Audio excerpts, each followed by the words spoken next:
Shalom, selamat pagi semuanya. Bersyukur, berterima kasih pada Tuhan.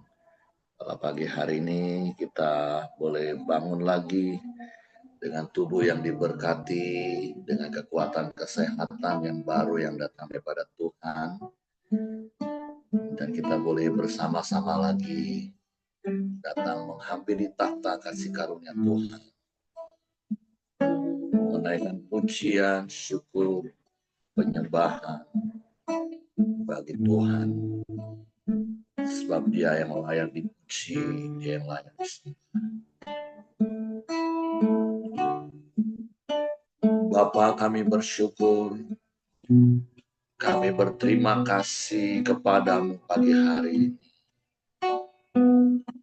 Terima kasih buat kasih setiamu yang selalu baru setiap pagi. Terima kasih buat rahmat-Mu yang tiada pernah berkesudahan dalam hidup kami.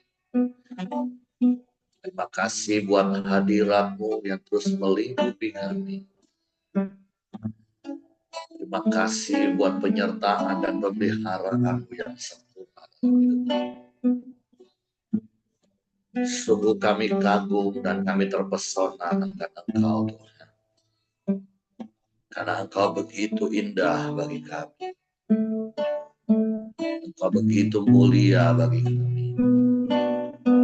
Sebab itu dengan rasa kagum dan hormat kami datang kepadamu pagi hari ini. Menaikkan pujian syukur kami padamu. Haleluya. Kau sungguh indah tiada taranya.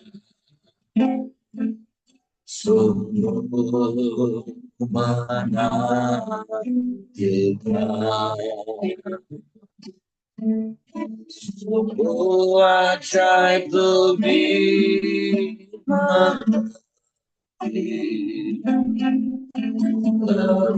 dari semua yang ada. Hikmat-Mu tiada terselami, kasih-Mu dalam tak terduga. Kau sungguh indah tiada taranya. Mulia dan berkuasa, kagum akan Engkau, kagum akan Engkau, Kau Allah yang dipuji,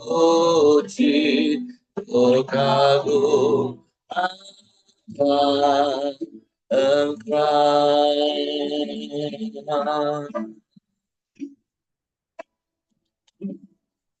Kau sungguh indah tiada taranya. Sungguh menakjubkan. Sungguh ajaib lebih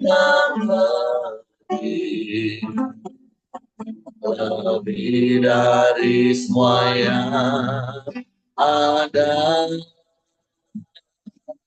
Hikmat-Mu tiada terselami, yang kasih-Mu dalam tak terduga. Sungguh indah tiada taranya. Mulia dan berkuasa, kagum hormat akan Engkau, akan diikuti kagu akan kagu akan kagu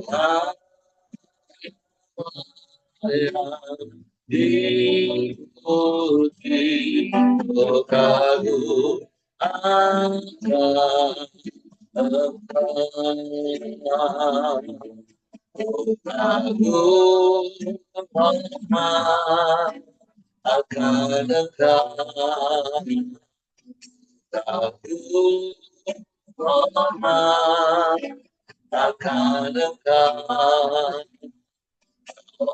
diikuti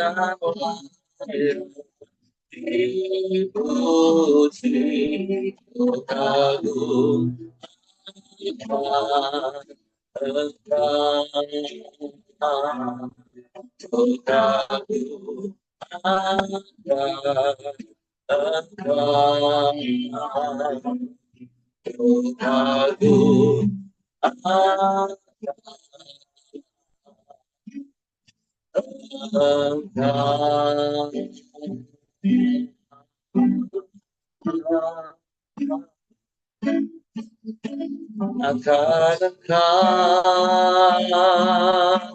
kami kagum kepadamu, Yesus Tuhan. Haleluya.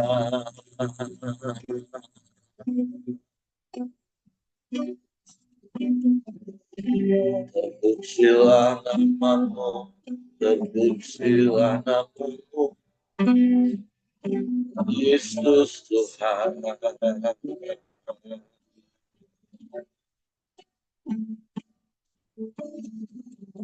Ajaib Engkau,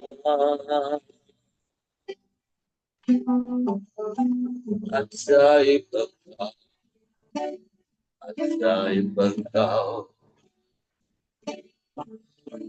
Terima kasih, terima kasih, terima kasih.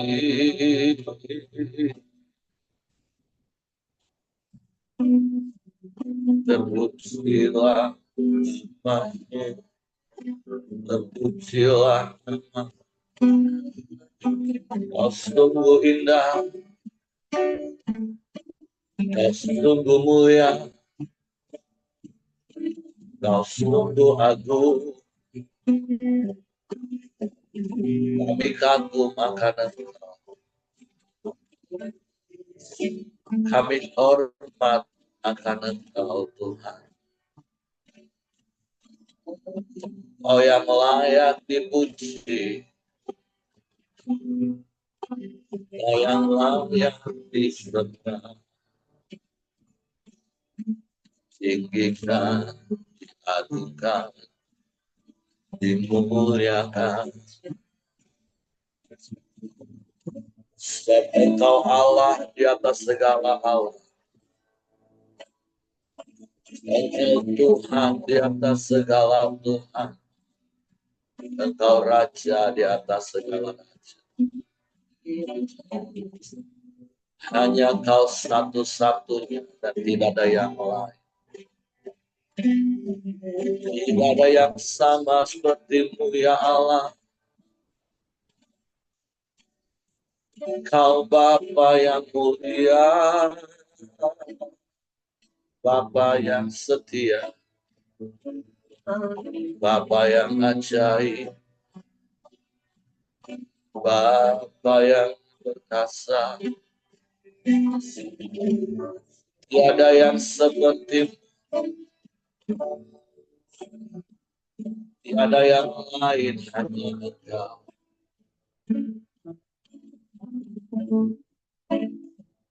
Hanya padamu hati kami percaya, dan hanya kepadamu kami mempercayakan seluruh hidup. Haleluya, Haleluya. Ajaib,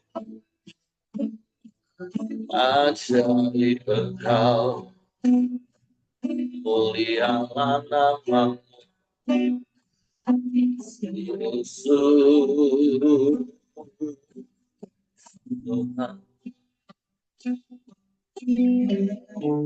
Haleluya, haleluya. Terpujilah namamu, nama yang ajaib, nama yang berkuasa di bumi di Yesus, Yesus, Yesus.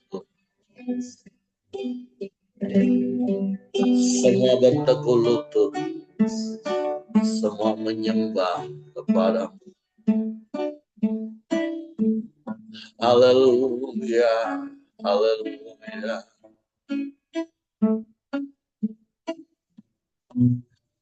Ajaib, ajaib.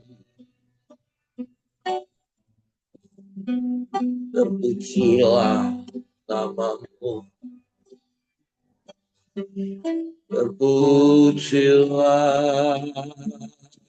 namamu, Yesus Tuhan.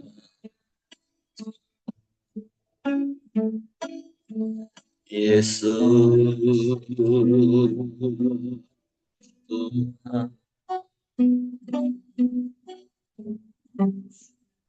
Engkau segalanya bagi kami. Engkau lebih dari cukup bagi kami, Tuhan. Sebab kami taruh rasa aman, rasa tenang kami hanya di dalam, bukan kepada perkara duniawi yang hanya sementara dan fana. Kami aman di dalam-Mu, kami tenang di dekat-Mu, tinggal padamu selamanya. Haleluya.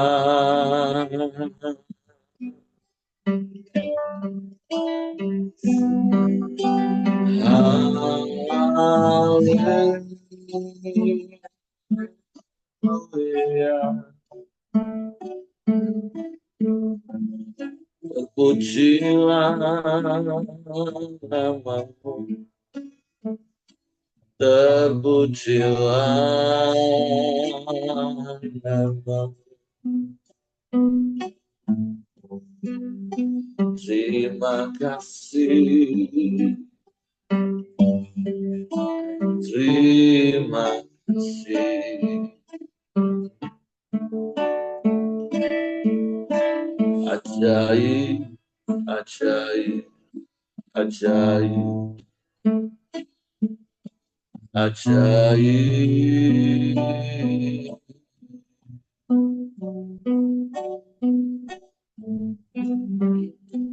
Mulialah namamu, mulialah namamu. Hanya Engkau, hanya Engkau. Tiada yang seperti-Mu, tiada yang lain. Hanya padamu,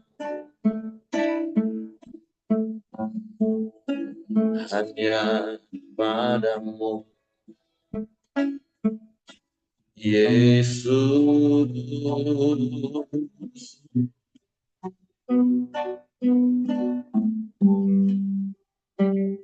Hanya Engkau satu-satunya. Tidak ada yang lain, tidak ada yang sama seperti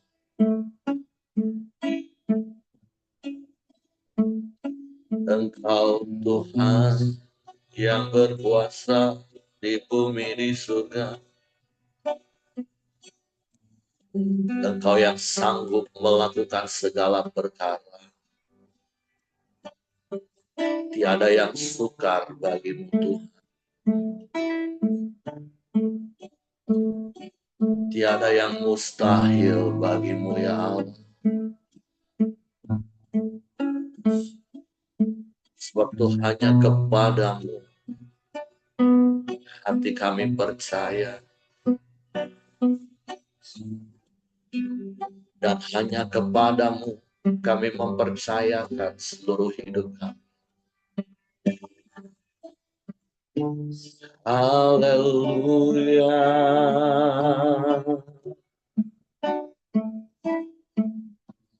Ajaib, ajaib,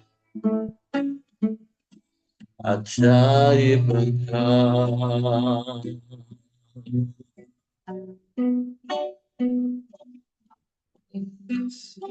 Yesus, Yesus Tuhan.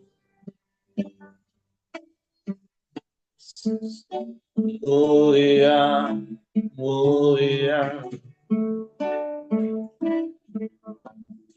mulialah namamu. Mulialah namamu.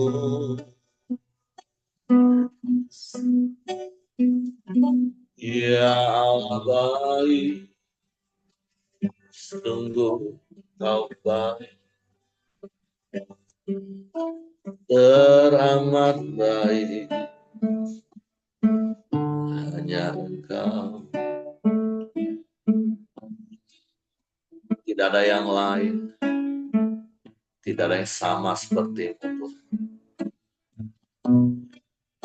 Engkaulah segalanya bagi kami.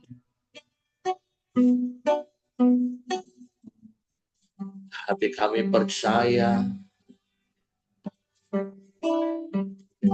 sebab Engkau setia. Kau tak pernah berubah.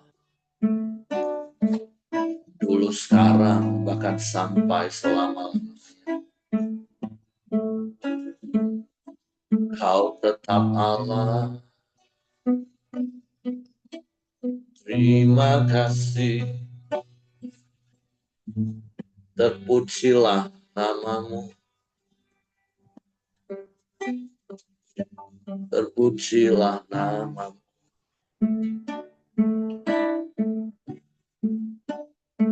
Haleluya.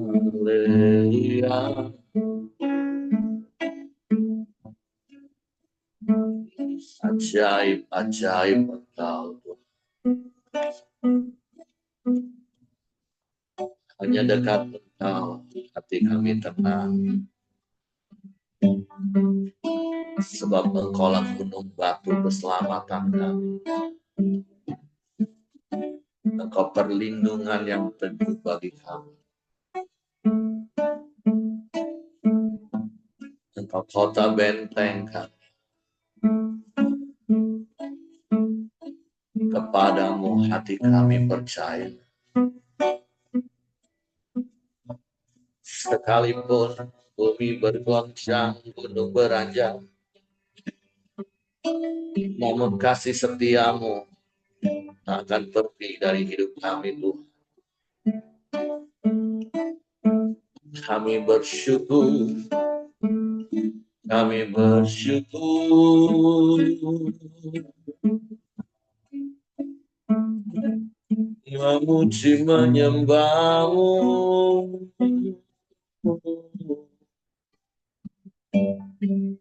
Haleluya. Haleluya. Haleluya.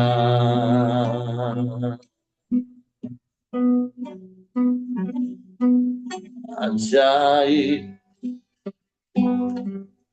Ajaib. ajaib Engkau. Haleluya, haleluya, haleluya.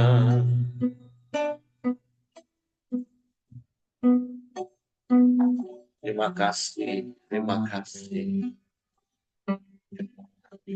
Kami mau terus tinggal di dalam menikmati kasih. Hanya dekat Engkau, Tuhan. Haleluya. Hanya dekat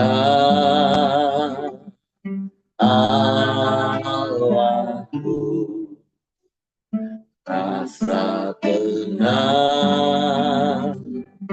hatiku, kau sedang jalanku, ya sepanjang hidupku.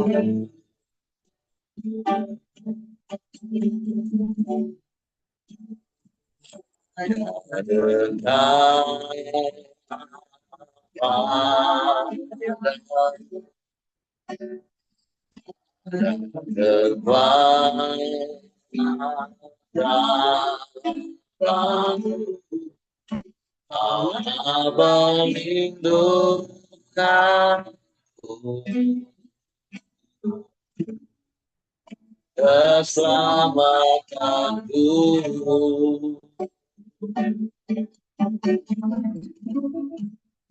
ku ingin selalu bersekutu dengan,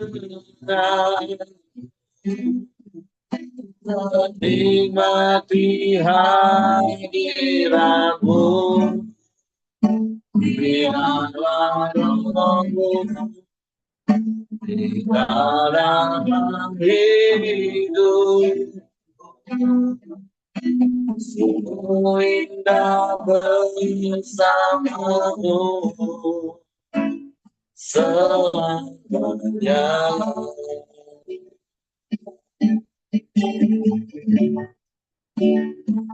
Hanya dekat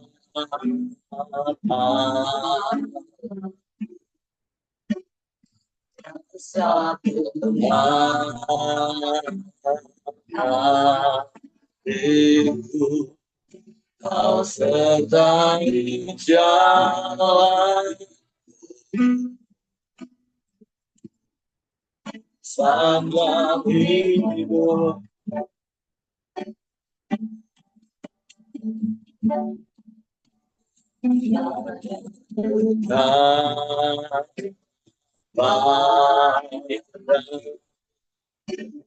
Ada kekuatan baru, perlindungan keselamatanku, yang ingin selalu bersekutu dengan, menikmati hadiratmu, biarlah rohmu di dalam hidup. Sungguh indah bersamamu, ingin selalu bersekutu dengan, menikmati hadiratmu, ya biarlah rohmu di dalam hidup. Sungguh indah bersamamu, sungguh indah bersamamu, sungguh indah bersamamu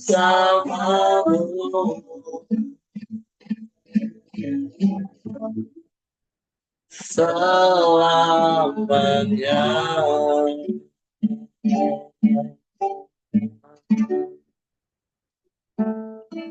Hanya tinggal bersamamu, kami aman. Hanya tinggal di dalammu, kami tenang. Waktu kami mau terus hidup, melekat kepadamu, tinggal padamu. Dan biarlah firman-Mu tinggal dalam hati kami.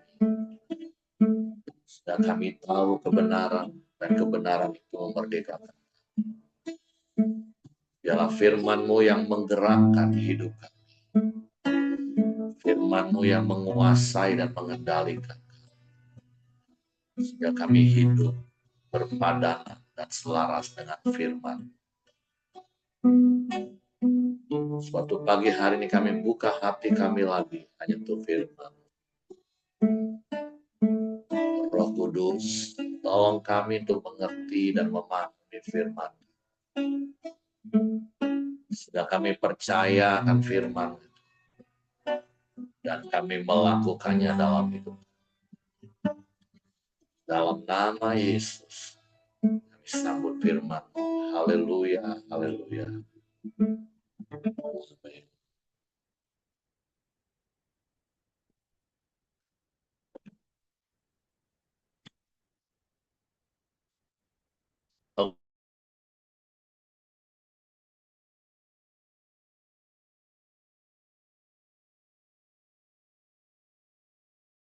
Untuk saya menggantikan. Apakah suara saya jelas? Tidak terputus-putus?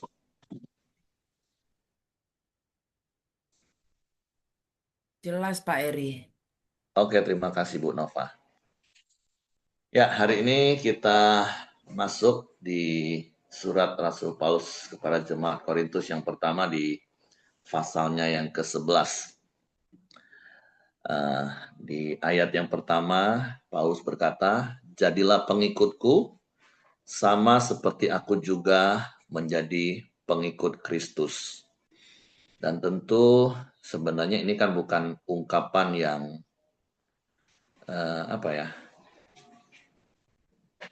heboh, hebat, dan luar biasa banget sih sebenarnya. Ini adalah harusnya hal yang wajar, sekali lagi, hal yang normal. Kenapa? Karena kita Kristen, Bapak Ibu. Ya, sama seperti Paulus menjadi pengikut Kristus, sehingga dia hidup seperti Kristus, sehingga dia berani berkata, ya jadilah pengikutku, sama seperti aku juga menjadi pengikut Kristus.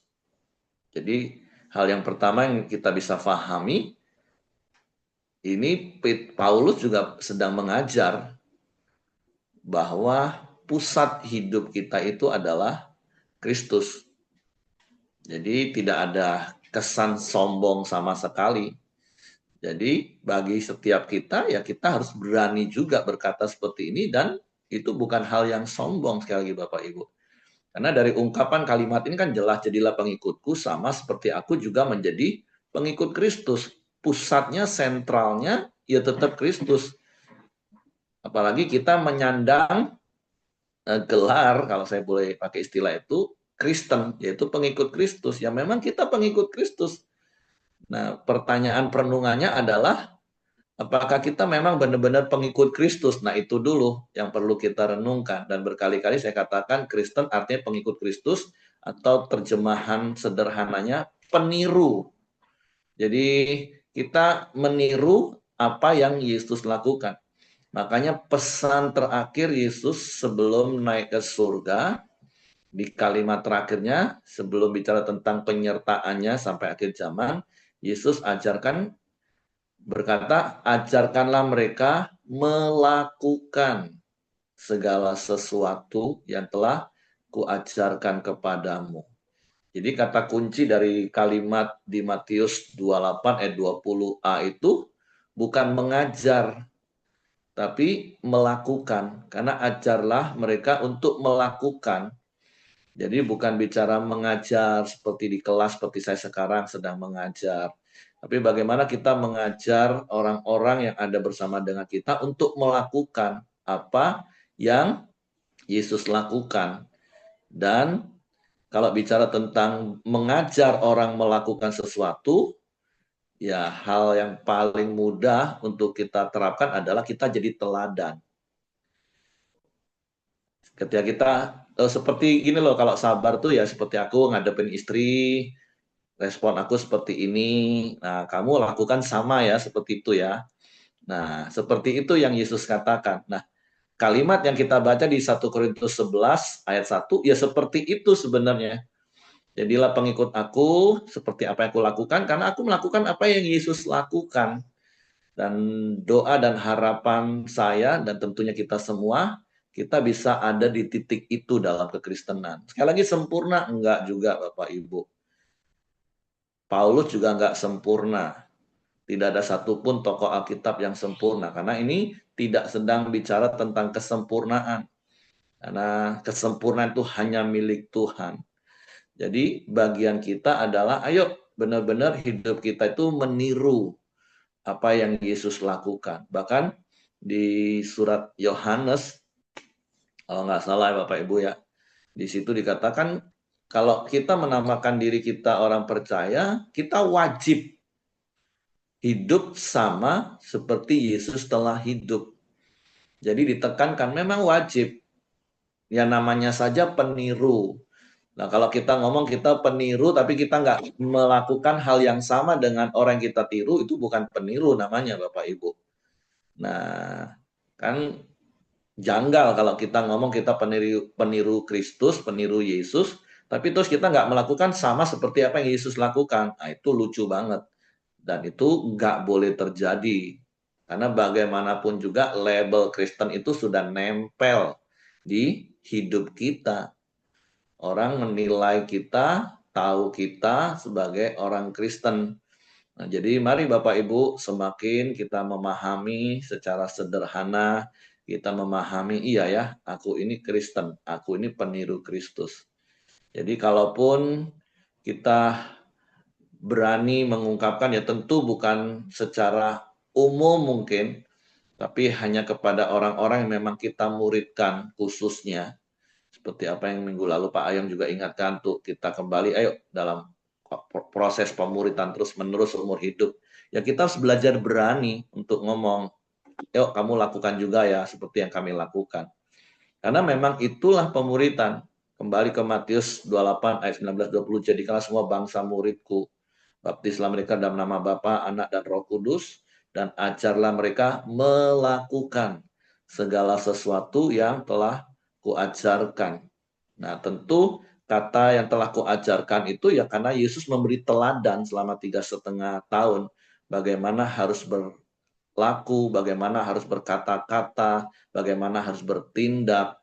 Jadi, sekali lagi mari Bapak Ibu, setiap kita memahami dengan makna yang benar dari ungkapan Paulus ini sekali lagi bukan ungkapan kesombongan, enggak ada sama sekali, tapi justru Paulus sedang mengatakan, ayo Yesus itu pusat hidup kita.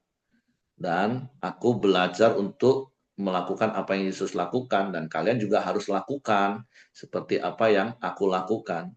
Karena apa yang aku lakukan sama seperti yang Yesus lakukan. Jadi tentu iblis akan terus mendakwa kita.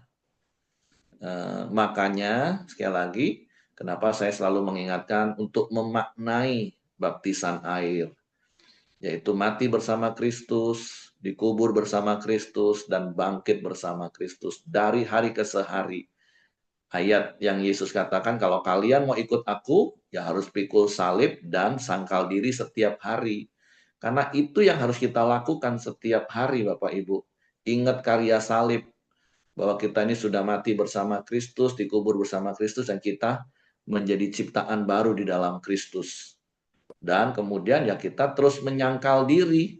Menyangkal diri itu apa? Ya ketika iblis mendakwa, mengingatkan masa lalu kita, manusia lama kita katakan enggak, itu masa lalu saya. Iya, memang dulu saya seperti itu, hari ini udah enggak.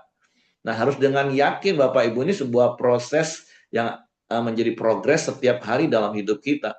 Sehingga kita pasti akan mengalami perubahan. Jangankan 5 tahun yang lalu, mungkin 1 minggu yang lalu dibanding sekarang kita sudah harus berubah lebih baik lagi. Nah, itulah yang namanya kekristenan yang berkali-kali saya katakan, kekristenan itu kehidupan, dan ciri khas dari kehidupan itu adalah pertumbuhan. Jadi mari Bapak Ibu terus bertumbuh di dalam mengenal Allah melalui firman yang adalah Allah itu sendiri, sehingga melalui firman kita semakin tahu apa yang harus kita lakukan dan apa yang tidak kita lakukan. Nah, itulah akan membuat kita menjadi semakin serupa dengan Kristus. Sehingga seperti salah satu tagline dari khotbah Pak Ahyong, karena itu yang sedang diajarkan oleh Kak Edi, 3B, yaitu berjalan bersama Kristus, belajar dari Kristus, dan berubah serupa Kristus. Nah, itu proses seumur hidup kita, untuk kita terus berjalan bersama Kristus. Belajar terus dari Kristus. Sehingga kita akan berubah semakin serupa dengan Kristus. Nah, itulah yang Paulus maksudkan di dalam 1 Korintus 11 ayat yang pertama. Jadilah pengikutku sama seperti aku juga menjadi pengikut Kristus. Mari kita praktek sama-sama Bapak Ibu. Oke, perikop berikutnya adalah hiasan kepala wanita. Aku harus memuji kamu, sebab dalam segala sesuatu kamu tetap mengingat akan aku dan teguh berpegang pada ajaran yang kuteruskan kepadamu. Tetapi aku mau supaya kamu mengetahui hal ini, yaitu kepala dari tiap laki-laki ialah Kristus, kepala dari perempuan ialah laki-laki, dan kepala dari Kristus ialah Allah. Nah, tentu saya mau jelaskan dulu ayat yang ketiga ini. Ya, saya juga mau belajar berkata untuk di ayat yang kedua ya. Saya memuji Bapak Ibu kayak semalam waktu komsel, terus ada yang ngomong, ya seperti Pak Heri yang sering ajarin, oh berarti apa yang aku ajarin berulang-ulang tuh berarti lengket juga nih. Nah, seperti itu ya. Seperti itulah Pak Paulus katakan, seperti beberapa waktu lalu Ibu Nova, oh iya ya, baru kali aku dengar dosen ngomong, ternyata tuh Pak Heri udah ngomong berulang-ulang ya. Nah, berarti itu kan apa yang diajar berulang-ulang itu lengket. Ya memang harus diajar itu berulang-ulang, dikatakan berulang-ulang. Nah, seperti saya katakan, kalau diajar berulang-ulang itu, responnya cuma dua. Kalau orang tersebut gak melakukan, dia akan bosen dan cenderung menolak, karena merasa tertuduh waktu diomongin lagi. Tapi orang yang sudah melakukan apa yang diajarkan, waktu diomongin lagi, dia akan semakin diteguhkan. Iya, betul. Memang lah yang diomong firman Tuhan itu betul. Aku sudah praktek. Tapi kalau dia nggak praktek firman Tuhan, maka dengan secepat kilat dia ngomong, itu lagi, bosannya ngomong itu terus. Itu hanya dua respon orang dengar firman dan dengar pengajaran Bapak Ibu. Tapi doa saya, apa yang kita belajar sama-sama tiap hari dengan firman Tuhan, yang kadang kesannya ada banyak hal yang saya ulang, karena memang firman Tuhan katakan kalau mengajar itu yang diulang-ulang sampai diingat. Dan bersyukur apa yang kita belajar sama-sama benar-benar kita ingat, dan tentu bukan hanya sekedar ingat, sesuatu itu akan sangat mudah kita ingat kalau sudah dilakukan. Kalau cuma sekedar mendengar, kita bisa ingat, bisa hanya sesaat. Semalam di anggota komsel ngomong, katakan, wah beberapa minggu ini, dan memang kami lihat, dia mulai catat apa yang dia dapat renungan tiap hari dan dia kirim. Wah, kalau kita sambil catat apa yang kita renungkan lebih lengket ya, lebih ingat ya. Iya, betul. Apalagi kalau kita naik di level 3. Kalau cuma dengar, kita bisa ingat. Kalau masih muda, daya ingat kita masih kuat, mungkin bisa bertahan berapa lama. Tapi kalau kita renungkan, terus kita tulis, itu akan lebih ingat. Apalagi kalau sudah dipraktekkan, wah itu sudah terpatri Bapak Ibu ingatan. Itu nggak akan pernah lupa lagi. Nah, saya berdoa berharap ya, apa yang kita dengar, terus kita baca, tulis, terus kita lakukan, itu akan jadi sesuatu yang benar-benar lengket dan menguasai hidup kita. Nah, kalau di ayat yang ketiga, yang dimaksud di ayat ini adalah, ini bicara tentang fungsi, bukan bicara tentang kedudukan. Di Camp Pria ini salah satu ayat yang terus diingatkan. Karena di situ katakan bahwa kepala dari tiap laki-laki itu adalah Kristus dan kepala dari perempuan itu ialah laki-laki. Dan kepala dari Kristus itu adalah Allah. Jadi gak boleh salah ngerti seperti saksi Yehova yang benar-benar ya menganggap bahwa Yesus itu di bawah dari Yahweh, dari Bapa. Padahal ayat ini tidak sedang bicara tentang kedudukan bahwa Allah itu lebih tinggi dari Kristus karena Allah sebagai kepala Kristus. Nah, sama juga pria dan wanita bukan berarti pria itu lebih tinggi kedudukannya karena dia kepala, bukan Bapak Ibu. Tapi itu bicara tentang fungsi karena kata kepala di sini kan bahasa Yunaninya kepale, yaitu berbicara sumber atau penopang atau pengelola. Itu bicara tentang fungsi masing-masing. Nah, jadi sekali lagi, para pria-pria bukan berarti engkau punya kedudukan lebih tinggi. Makanya seperti kalau kita pernah paham, kenapa Tuhan tidak menciptakan wanita itu dari tulang kaki, kenapa dari tulang rusuk? Nah, ya supaya sejajar sama, tidak lebih rendah. Ya itu tafsiran atau bahasa-bahasa kiasan, ya sah-sah saja, silahkan saja. Tapi dari firman Tuhan katakan sekali lagi, ini bukan bicara tentang kedudukan, tetapi bicara tentang fungsi. Ya, begitu juga dalam kedudukan Allah dan Kristus, bukan bicara tentang kedudukan yang berbeda, satu lebih tinggi, satu lebih rendah. Enggak. Ini hanya bicara tentang fungsi. Oke, 4 saya akan lanjut. Tiap-tiap laki-laki yang berdoa atau bernubuat dengan kepala yang bertudung menghina kepalanya. Tetapi tiap-tiap perempuan yang berdoa atau bernubuat dengan kepala yang tidak bertudung menghina kepalanya, sebab ia sama dengan perempuan yang dicukur rambutnya. Sebab jika perempuan tidak mau menundungi kepalanya, maka haruslah ia juga menggunting rambutnya. Tetapi jika bagi perempuan adalah penghinaan bahwa rambutnya digunting atau dicukur, maka haruslah ia menundungi kepalanya. Sebab laki-laki tidak perlu menundungi kepalanya. Ia menyinarkan gambaran dan kemuliaan Allah. Tetapi perempuan menyinarkan kemuliaan laki-laki. Sebab laki-laki tidak berasal dari perempuan, tetapi perempuan berasal dari laki-laki. Dan laki-laki tidak diciptakan karena perempuan, tetapi perempuan diciptakan karena laki-laki. Sebab itu, perempuan harus memakai tanda wibawa di kepalanya oleh karena para malaikat. Namun demikian, dalam Tuhan tidak ada perempuan tanpa laki-laki dan tidak ada laki-laki tanpa perempuan. Ini kesetaraannya di sini dijelasin Bapak Ibu.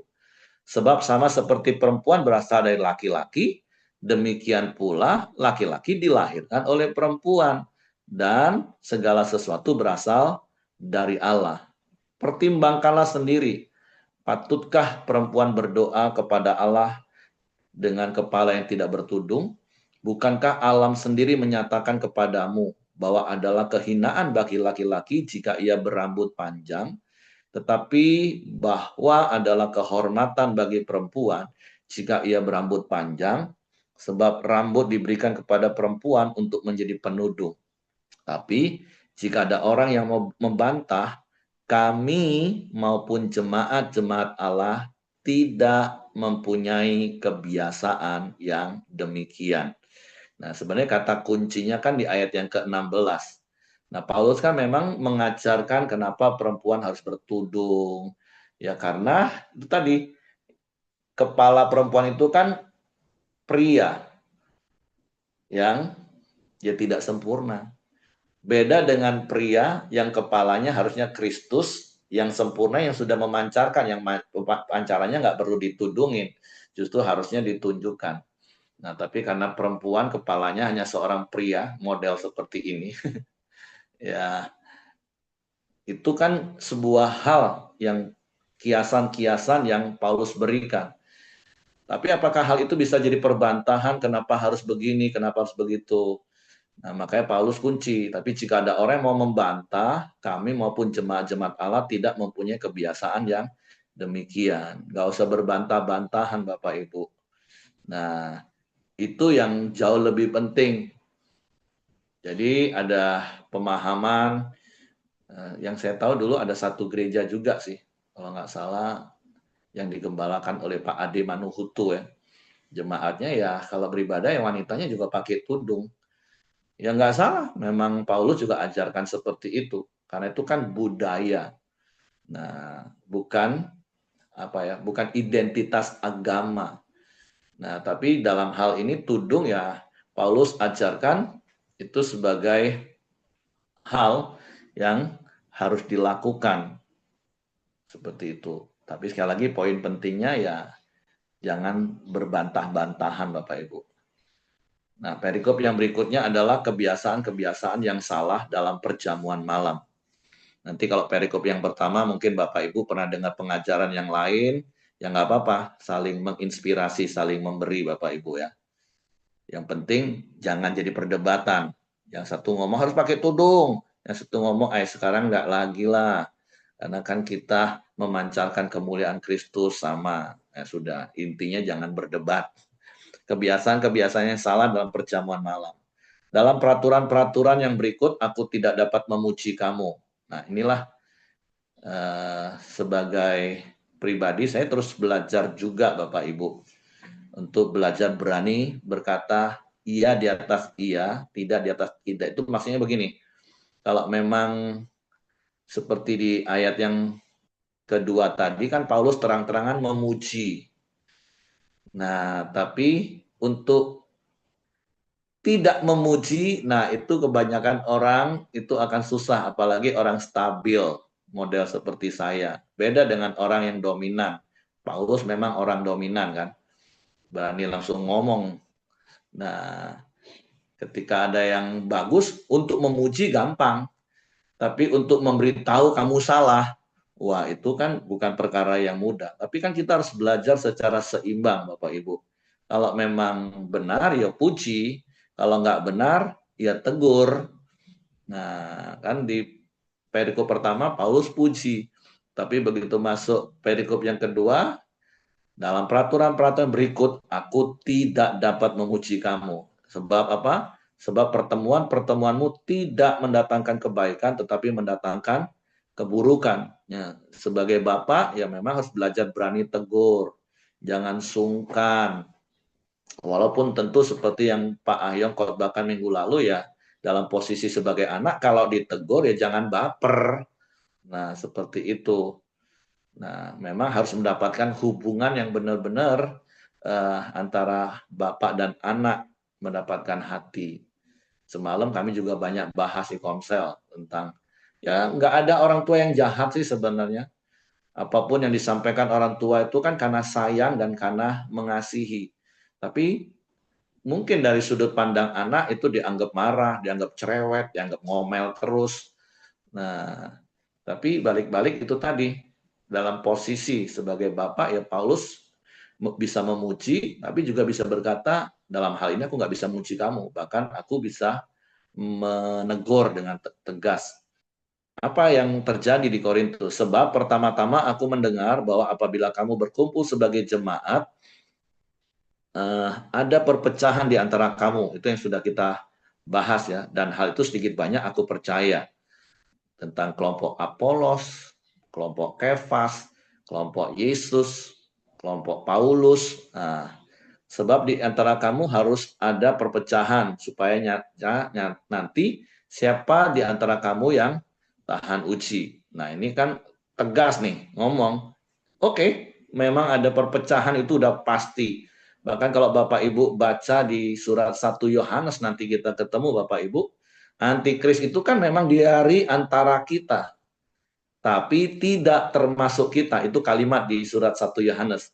Antikris itu berasal dari antara kita, tapi mereka tidak termasuk pada kita.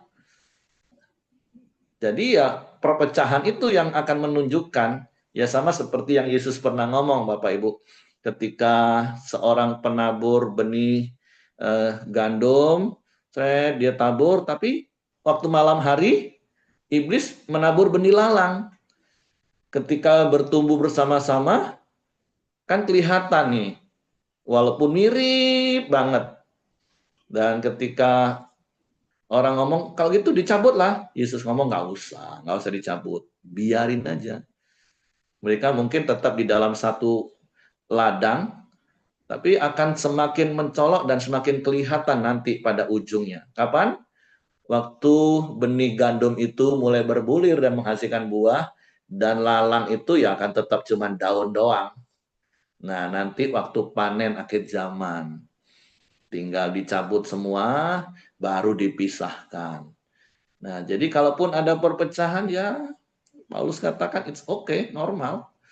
Karena memang pasti ada yang penyusup yang hanya sebatas beragama Kristen saja.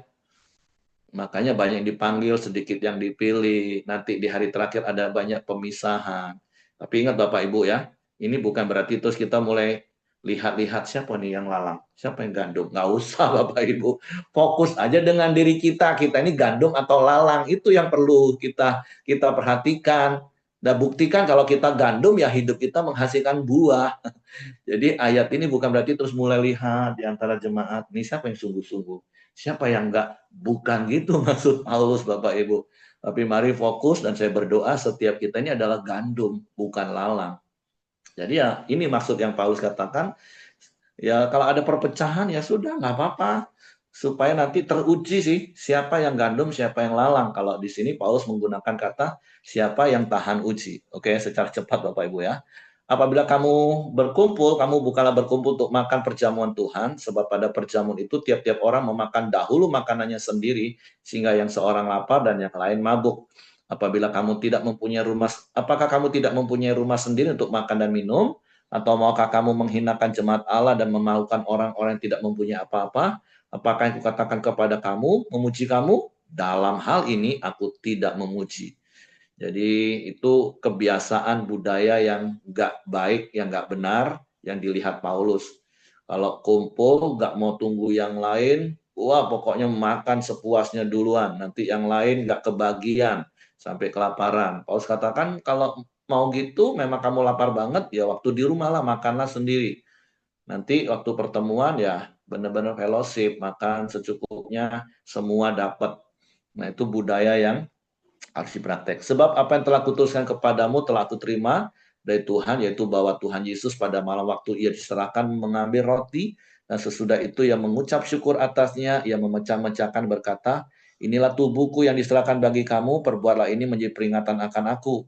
Demikian juga ia mengambil cawan sesudah makan, lalu berkata, cawan ini adalah perjanjian baru yang dimeteraikan oleh darahku, perbuatlah ini setiap kali kamu meminumnya menjadi peringatan akan aku. Artinya kalau pas ketemu makan, ya ikutlah seperti cara Yesus. Ada orang yang pimpin, bagi secara rata. Seperti itu Bapak Ibu. Jadi ini secara kontekstual ya. Walaupun memang ayat 23 sampai 25 kan sering saya bacakan kalau waktu perjamuan secara terpisah, secara khusus tentang perjamuan. Tapi secara kontekstual di perikop ini ya kalau pas ketemu kumpul makan, tunggulah semua dulu. Nanti kalau semua sudah hadir, nah seperti Yesus, nah ini ya dibagi satu supaya sama-sama menikmati perjamuan. Jangan sampai seperti ayat di atasnya yang sebagian lapar, yang sebagian sampai mabuk karena anggurnya kebanyakan dia minum sendiri.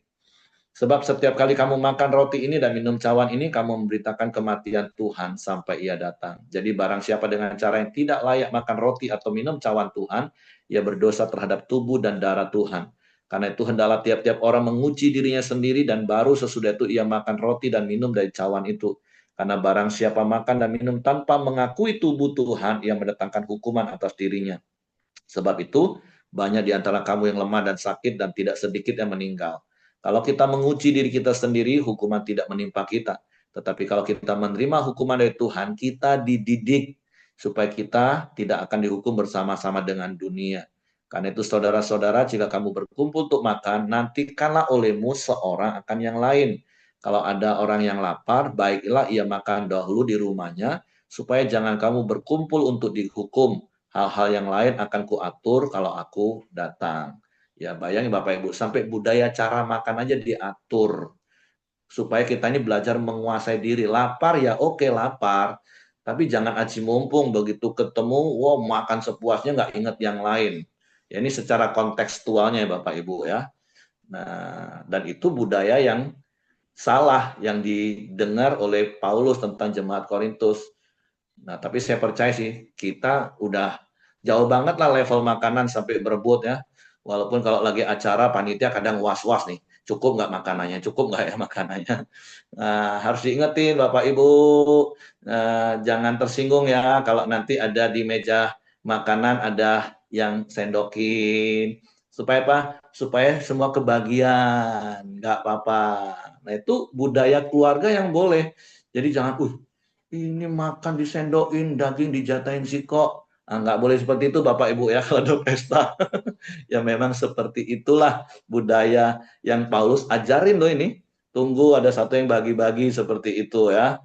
Kecuali memang kita siapin banyak banget, boleh ambil 2 potong, 3 potong, silakan. Nah, seperti itu. Tapi kalau kita acara kadang berapa? 200 ya sudah cateringnya 200 lebihin dikit lah supaya belajar dalam hal-hal seperti itu. Oke, jadi itu saja sih ingin yang saya sampaikan pagi hari ini. Ya Bapak Ibu boleh baca lagi, tentu mungkin ada banyak pencerahan, penafsiran yang Bapak Ibu bisa dapatkan. Oke, Tuhan memberkati. Silakan Pak Yosia. Ya, kalau tidak ada yang mempunyai pertanyaan, mari kita sama-sama sepakat berdoa untuk pagi hari ini. Bapa di dalam surga, kami bersyukur untuk pagi hari ini atas kemurahan Tuhan, atas kebaikan-Mu Tuhan. Kami mau bersyukur juga untuk firman Tuhan yang boleh di-sharingkan oleh Pak Heri ya Bapak. Biarlah kami eh, belajar bagaimana di dalam kehidupan kami menjadikan Engkau Tuhan Kristus sebagai pusat hidup kami. Kami yang mengakui di mulut sebagai pengikut-Mu ya Bapa, kami harus belajar hidup seperti bagaimana Engkau hidup ya Bapa. Hidup kami harus boleh menjadi teladan dan dengan iman kami boleh terus mengakui bahwa hidup kami sudah ditebus dan kami sudah diselamatkan ya Bapa. Dan kami juga boleh belajar bagaimana kami belajar untuk menguasai diri, agar kami juga memiliki kepekaan melihat lingkungan di sekitar kami ya Bapak, agar kami tidak tertolak dan orang lain boleh percaya dan mengakui bahwa Kristus adalah Tuhan yang bisa merubah karakter setiap orang ya Bapak. Bapak di dalam surga, kami mau berdoa juga untuk Pak Heri yang sudah menyampaikan firman Tuhan. Tuhan, Engkau berkati setiap hal yang boleh dia sampaikan dan Tuhan terus pakai Pak Heri ya Bapak untuk setiap pekerjaanmu ya Bapak. Berkati juga keluarga, berkati juga anak-anaknya juga ya Bapak dan berkati supaya dia terus menjadi alat yang boleh Engkau pakai untuk memperluas kerajaanmu ya Bapak. Bapak di surga, kami juga mau berdoa untuk saudara-saudara kami yang mengalami apa eh, kesehatan yang kurang baik. Kami berdoa juga untuk Pak Simon. Kami berdoa dalam nama Tuhan Yesus ya Bapa untuk setiap pemulihan kesehatan yang sudah semakin mengalami kemajuan. Kami percaya Bapa bahwa Tuhan Yesus adalah satu-satunya penyembuh. Tuhan Yesus adalah sumber pemulihan ya Bapa. Terus Engkau pulihkan kesehatan Pak Simon. Hambamu juga mau berdoa ya Bapak untuk Pak Ongko, orang tua kami. Kami juga berdoa untuk setiap progres kesehatan, pemulihan kesehatannya ya Bapak. Terus kami juga mau berdoa untuk setiap anggota keluarga yang boleh menyediakan waktu untuk merawat. Dan kami berdoa juga untuk petugas-petugas medisnya ya Bapak. Berikan sukacita, pengharapan kepada Pak Ongko, terus berpengharapan kepadamu ya Bapak. Kami juga mau berdoa untuk teringat untuk Ibu Dorcas ya Bapak yang dalam proses kemo. Tuhan kiranya setiap usaha-usaha kemo mengalami kemajuan dan kami berdoa juga untuk setiap petugas-petugas yang medis yang Engkau pakai ya Bapak, Engkau pakai setiap obat-obatan yang digunakan dan kami juga mau berdoa untuk setiap pelayanan yang boleh dilakukan Ibu Dorcas biar melalui segala pergumulan hidupnya ya Bapak banyak orang yang boleh melihat bagaimana Tuhan bekerja dalam kehidupannya. Pakai terus Ibu Dorcas ya Bapak di dalam pelayanan, di dalam segala pergumulannya, di dalam kesehatannya ya Bapak. Bapak di surga, kami juga mau berdoa untuk bangsa dan negara kami ya Bapak. Kalau kondisi dunia ini maupun kondisi yang berdampak buat negara kami yang tidak baik-baik saja, Tapi kami percaya Bapa bahwa setiap hal yang boleh terjadi atas izin Kau ya Bapa. Kami tahu Bapak bahwa setiap permasalahan itu mendidik kami untuk kami menjadi lebih dewasa dan terus kami boleh berpengharapan dan kami boleh semakin menaruh pengharapan dan janji-janji-Mu ya Bapa. Terima kasih ya Bapa, kami juga mau berdoa untuk setiap kami yang ada di tempat ini juga Tuhan senantiasa menyertai kami. Demikian juga untuk hamba-hamba Tuhan yang berada di tempat-tempat perintisan. Kiranya Tuhan yang boleh menyertai mereka untuk terus berpengharapan, terus menjadi saksi-Mu ya Bapa, agar banyak orang boleh percaya kepada Engkau. Mari Bapak Ibu, kita sama-sama kita satu berdoa Bapa kami. Bapa kami yang di surga, dikuduskanlah namamu, datanglah kerajaanmu, jadilah kehendakmu di bumi seperti di surga. Berikanlah kami pada hari ini makanan kami yang secukupnya, dan ampunilah kami akan kesalahan kami, seperti kami juga mengampuni orang yang bersalah kepada kami. Dan janganlah membawa kami ke dalam pencobaan, tetapi lepaskanlah kami daripada yang jahat. Karena Engkau yang punya kerajaan dan kuasa dan kemuliaan sampai selama-lamanya. Kami serahkan hidup kami, roh, jiwa, tubuh kami ke dalam tangan kasih-Mu. Sepanjang hari ini kami ada di dalam penyertaan, pemeliharaan, dan perlindungan-Mu. Dan Engkau yang memberkati setiap yang dikerjakan tangan kami dan Tuhan buat berhasil. Tutup bungkus kami dengan kuasa darah Yesus, malaikat-malaikat tempat tinggal kami, menyertai keluar masuk kami sepanjang hari ini. Terima kasih, biarlah kasih karunia Bapa, damai sejahtera dari Yesus Kristus, serta pimpinan persekutuan Allah Roh Kudus menyertai kita sekarang mulai hari ini sampai Maranatha. Dia Yesus datang kali yang kedua. Di dalam berkat nama Tuhan Yesus Kristus. Semua terima berkat, mereka katakan amin. Oke, semangat pagi, selamat beraktivitas, dan Tuhan Yesus memberkati kita semua.